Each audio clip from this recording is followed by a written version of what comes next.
Ռուսաստանի Դաշնությունը աշխարհի ամենամեծ երկիրն է տարածքով եւ այդ անձայրացիր տարածքները շատերը վերագրում են Ռուսաստանի ագրեսիվ արտաքին քաղաքականությանը, այնինչ դա այդպես չէ, երբեք ագրեսիվ չի եղել Ռուսաստանը իր պատմության մեջ, օրինակ Չուրկոտկան ինքը չի գրավել, կամ ումից գրավել, ապրել է ինչ-որ սակավաթիվ ցեղ ա եղել, որը ինքնուրույն ապրելու ունակություն չէր կարող ունենալ, հայտնվել է Ռուսաստանի կազմում, նույնը Յակուտիան, 3 միլիոն քառակուսի կիլոմետրի վրա կես միլիոն մարդ է ապրում։ Չեն նվաճել ռուսները յակուտներին։ Դա բնականon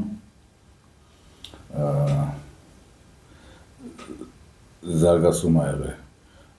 բնականon լայնացում սահմանների։ Բայց Եկատերինա II-ը, որը Պուտինի սիրած կանանցից է ռուսական պատմության մեջ, հետաքրքիր բան էր ասում Ռուսաստանի սահմանների լայնացման մասին, ասում էր, ես չգիտեմ մեկ այլ տարբերակ իմ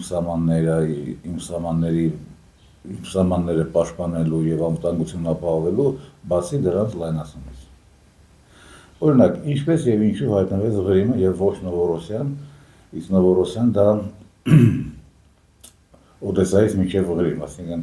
Եկատերինայի գրաված տարածքներն են, որը հետագայում կոչվեց Նովորոսիա։ Ինչպես դրանք հայտնվեցին Ռուսաստանում։ Պատճառը միակն էր Ղրիմի խանության որպես պետության խուլիգանությունն ու բանդիտիզմը։ Ղրիմի խանությունը ինչով էր ապրում։ Դրանց էկոնոմիկայի հիմնական եկամուտները ստրկավաճառությունն էր եւ բանդիտական ռեյդերը, ռազմոյները, ուրիշ բանով գյուղատնտեսությունից բացի ուրիշ բան չկար այդ երկրում, որը նաեւ Թուրքիայի վասալ էր։ Վերջում Ռուսաստանում հասկացան, որ ավելի հեշտ է, ավելի էժան է դրանց վերացնելը որպես պետություն, քան միշտ դրանցից պաշտպանվելը, կազակների սահմաններում պահելը,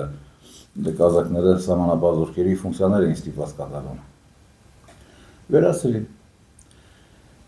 Ինչպես Ռուսաստանի կազմում հայտնվեց այսօրվա Վրաստանի Սևծովյան ափը, նաև Ռուսաստանի հարավի Սևծովը։ Անգլիացիներն էին պատճառը։ Եղբայրական Թուրքիայի նեղուցներով զենք ու փող էին հասնում Կովկասյան ցեղերին, չերկեսներին, չեչեններին, ում ասեցան։ Նրանք է պատերազմ էին հսկայական կասության դեմ։ Երբ այդ տրանզիտը փակվեց, Կովկասյան պատերազմները պատմություն դարձան։ Միջին Ասիան։ Էլի անգլիացիք էին պատճառը։ Ընդամենը մնացել էր լուծել Աֆղանստանի հարցը եւ Միջին Ասիան կդառնար անգլիական սեփականություն։ Ռուսերը անգլիացիներին այդ հարցում պատմական աբգոն արեցին եւ նրանք տիրացան այդ ամեն ինչը։ Իսկ տեղի ցեղերը ռուսներին լավ ընդունեցին, ամենայնպես ոչ որպես ագրեսոր նվաճող, որովհետեւ ուղղափառ արքան իրենց ավելի հոգի հարազատ էր, քան անգլիական եզի մինչը, մանավանդ որ Հնդկաստանի փորձը կար եւ Թուրքեստանի ժողովուրդները լավ կարծիք չէին կարող ունենալ Անգլիայի եւ անգլիական տիրապետության մասին։ Խոսքով գնանք Իվան Գրոզնու ժամանակները։ Ինչու Իվան Գրոզնին վերացրեց Կազանի պետությունը, այսօրվա Թաթարստանը, Բաշկիրյան, Աստրախանի այդ խանությունը։ Պատճառը նույնն էր։ Իվան Գրոզինը չէր կարող հանդուրժել այդ Կազանի խանին, այդ բանդիտական պետությունը, որը մշտական գլխացավ էր ռուսական սահմանների համար, նույնը Աստրախանը, նույնը ինչև է, այսինքն ռուսական պետական գենոֆոնդի մեջ անվտանգություն ապահովել սահմանների լայնացման, դա ռուսական պետական գենոֆոնդի մեջ մտած բանը ավանդույթ է, պայման է, այլ կերպ հնարավոր չէ։ Այսինքն Ռուսաստանի երբեք ի տարբերություն անգլոսաքսերի կամ եվրոպացիների երբեք ալանթալանով չի զբաղվել, իր գաղութները, չնայած դրանք գաղութ չէին։ Կազանի Ռուսաստանի ինչ գաղութ, ուղղակի միացրեցին եւ վերջացան։ Եվ հասցելուց են։ Եվ երբեք եկամուտի աղբյուր չի դիտարկել։ Ընդհակառակը Ռուսաստանը ներդրումներ կատարել, կրսել է դրանց, լուսավորություն ապերել, հա։ Այդ նույն պատճառով Ռուսաստանում բնականաբար հայտնվեցին եւ Վրաստանը, եւ Հայաստանը, եւ այսօրվա Ադրբեջանը։ Ռուսաստանի անվտանգության, պաշտպանության խնդիրների լուծումն է, որ մենք բոլորս հայտնվեցինք Ռուսաստանի կազմում։ Հիմա Ռուսաստանը նորից փլուզվեց 1991 թվականին։ Այդ ժամանակ սովետական միություն էր կոչվում եւ ոնց փլուզվեց, ռուսները կամավոր լուծարեցին այդ պետությունը, կամավոր լուծարեցին 14 հանրապետության, 14 ազգերի, ասեցին գնացեք մեզից անկախ ապրեք, դուք դեզնով, բայց չասեցին թե թշնամի դարձեք մեզ, գրանտակերբուսեք, արևմտահավական եղեք,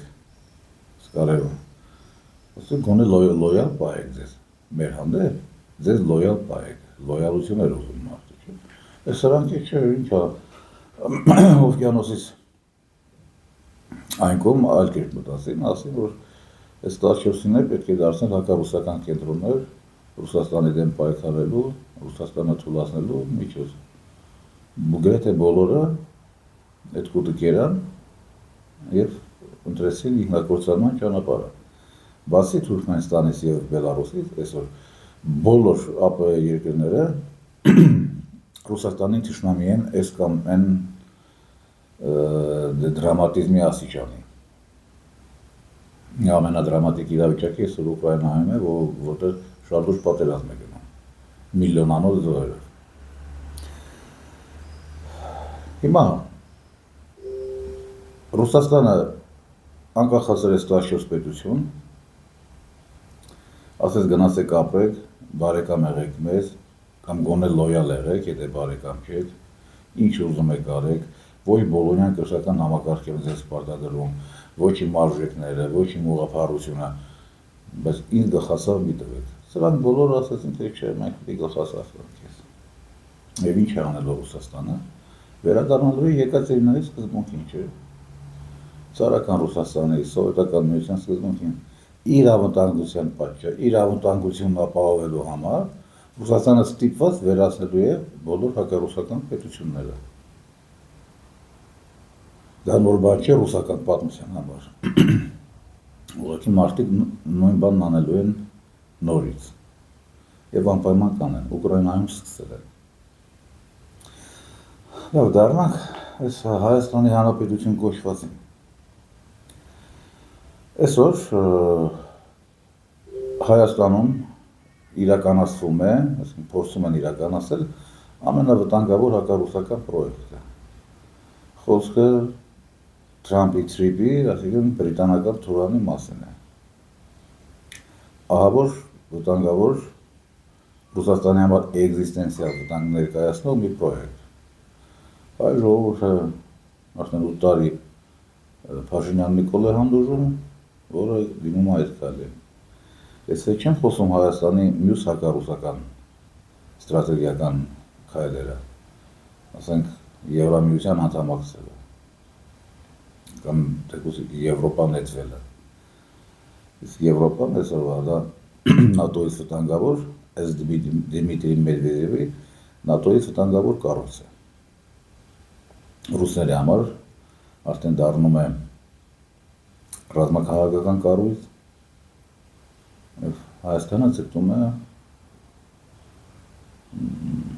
Եվրոպա, Եվրամիություն։ Վիչեսլավ Նիկոնովը հայտնի ռուս հաղորդավար Պետդումայի պատգամավոր եւ Վիչեսլավ Մոլոտովի թոռը ասում է, որ հայերին մի բան է պետք բացատրել։ Դուք ուզում եք Եվրամիության անդամ դառնալ, դուք կռվելու եք Ռուսաստանի դեմ։ Ոչ Եվրամիությունը պատերազմի է պատրաստվում, չէ՞։ Վերազինվում են եւ այլն։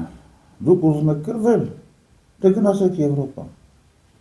Չէ, Փաշինյան Նիկոլն ասում է Եվրոպա կգնանք, որ ձերի գազ ունենանք, մեր թրիպով, եվրարժեքներ ունենանք, թե որն այդ եվրարժեքը կամ հայեր ինչին են պետք դրանք։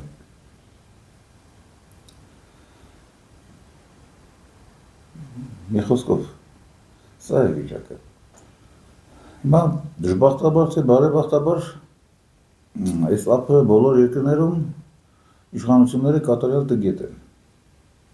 Իսկ ովքեր որ տգետ չեն, Արևմուտքի պատանդ են դարձել, ասենք Տոկաև Էֆենդուն չես ասի տգետը, հորյակապ կշություն աստացել։ Նույնը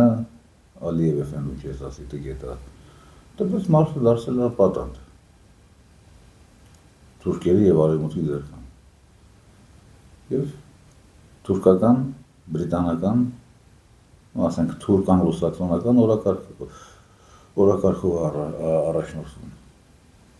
Իհարկե դա կբերի ողբերգության։ Այսինքն մեզ համար երջանկության, որովհետև Ուկրաինայից հետո Պուտինը լուծարել է Ադրբեջանն ու Ղազախստանը, կամ գուցեև Ղազախստանն հետո նոր Ադրբեջանը։ Միակ երկիրը, որին Ռուսաստանը չի կպրի, դա Թուրքմենստանն է, որովհետև այդ երկրում չկա մեկ գրանտակիր։ Նշանակում է այդ երկրում չկա Ռուսաստանի թշնամի, նշանակում է այդ երկրի ղեկավարությունը չի վարում հակառուսական քաղաքականություն, սպառնալիք չէ Ռուսաստանի և ռուսների համար։ Հիմա եթե Ռուսաստանի Դաշնությունը իրեն թույլ տվեց պատերազմել Ուկրաինայի հետ, իսկ ուկրաինացիներին համարում է եղբայրական ժողովուրդ, թե դրանց որն է եղբայրականը դժվար է հասկանալ, Եթե արդեն բանդերականները ունեն 2 միլիոն զոհ, 5 միլիոն հաշմանդամ, կայկայվել է այդ երկրի ամեն ինչը։ Ամեն օր տեսնում ենք, թե մարդկանց ոնց է ֆրոնտ քշում։ Միթե նա ինչ-որ որևէ բանի առաջ կանգնի, ինչ-որ Հայաստանը դաստիարակելու համար, կամ Ադրբեջանն ու Ղազախստանը։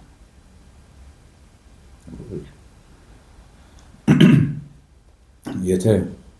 Ռուսաստանին պետք եղավ Հայաստանը վնասվածքելու համար լուծարել Հայաստանի Հանրապետությունը, Պուտինը այդ քայլին կգնա։ Եթե դրա համար պետք եղավ անհրաժեշտ եղավ իշխանություն փոխել այստեղ, այդ քայլին նույնպես Ռուսաստանը կդիմի։ Որը նրան հարմար եղավ, որը հեշտ եղավ։ Եթե հեշտ եղավ իշխանափոխությունը այստեղ,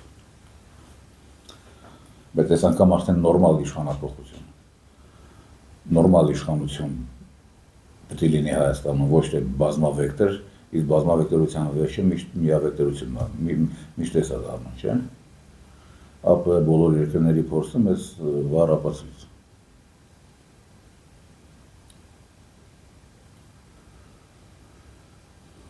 Ինչևէ,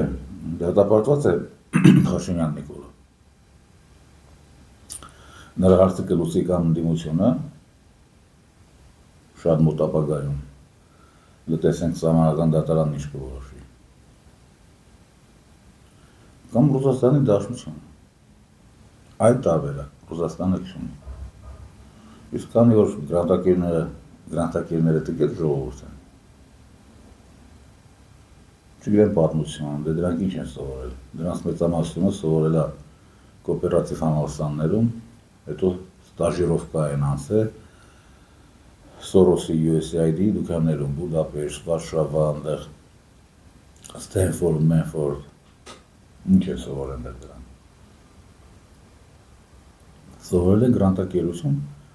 հակառուսական գործունեություն, ուրիշ ոչ մի բան։ Նրանք չեն պատկերացնում ում այդ գործ ունեն, չեն պատկերացնում ինչ է Ռուսաստանը, Եվ ոնց է Ռուսաստանի հազարամյա պատմության ընթացքում պաշտպանել իր շահերը, իր անվտանգությունը, քանի պետություն ա վերացրել այդ նպատակները հետապնդելիս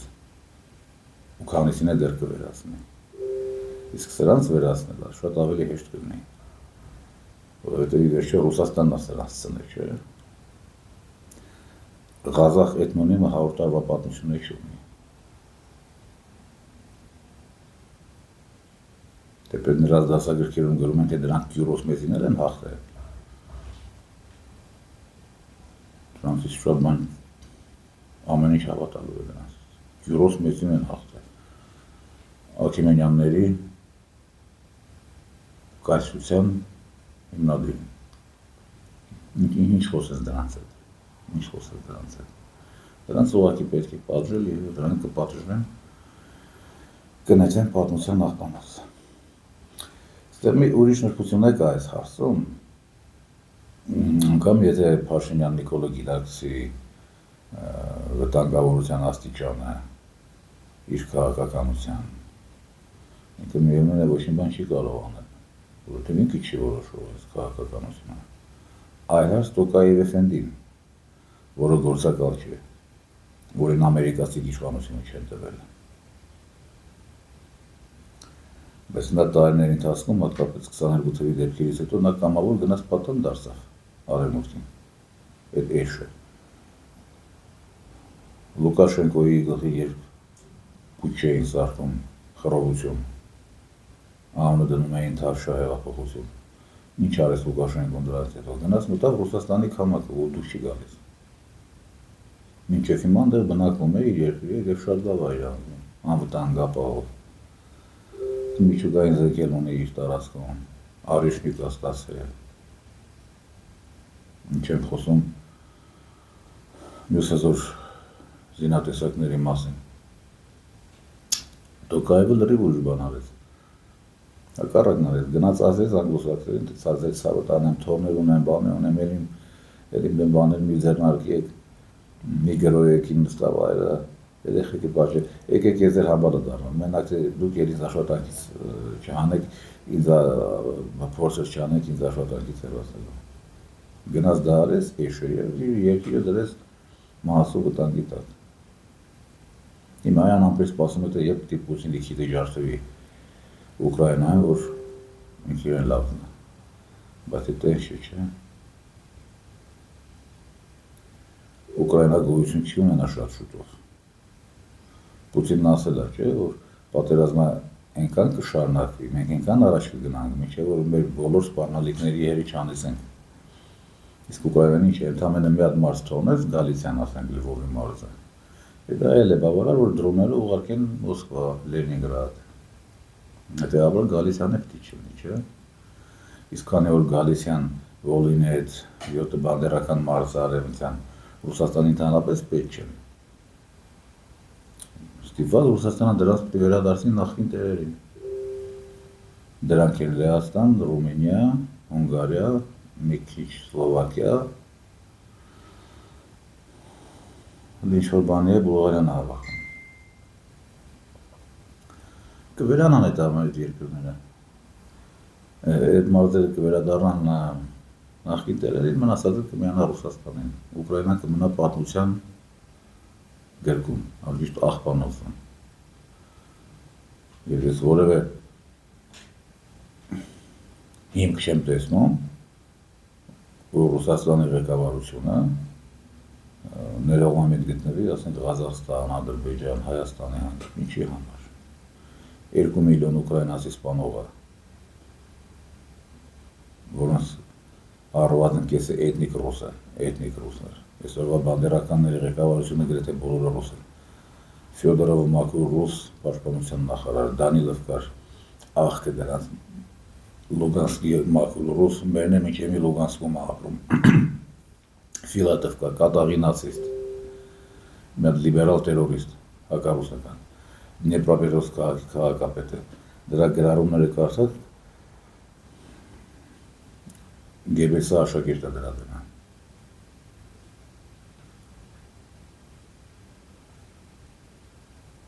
Սա է վիճակը և ուղղակի չեմ ուզում կանխագուշակումներով զբաղվել, ես փաստերից եմ խոսում, պատմական պրոցեսի զարգացման օրենքներից եմ խոսում։ 500 տարի առաջ Ռուսաստանը գերտերություն չէր, բայց չհանդուրժեց իրան թշնամի հարևաններ։ 250 տարի առաջ չհանդուրժեց թշնամի հարևաններ, 150 տարի առաջ չհանդուրժեց ոչ թե թշնամի հարևաններ, այլ թշնամու ներկայությունն իր սահմաններին մոտ։ Խոսքը Միջին Ասիայի մասին է, որը վերջնականապես միացավ Ռուսաստանին 10-րդ դարում։ Մի քիչ երկար պրոցես էր դա։ Դե հիմա էլի իր անվտանգությունն ապահովելու համար Ռուսաստանը այլ երկ չունի, բացի իր սահմանների լայնացումից եւ նորաստեղծ Ստալինի արտադրած պետությունների վերացումից, չկա այդ տարբերակ։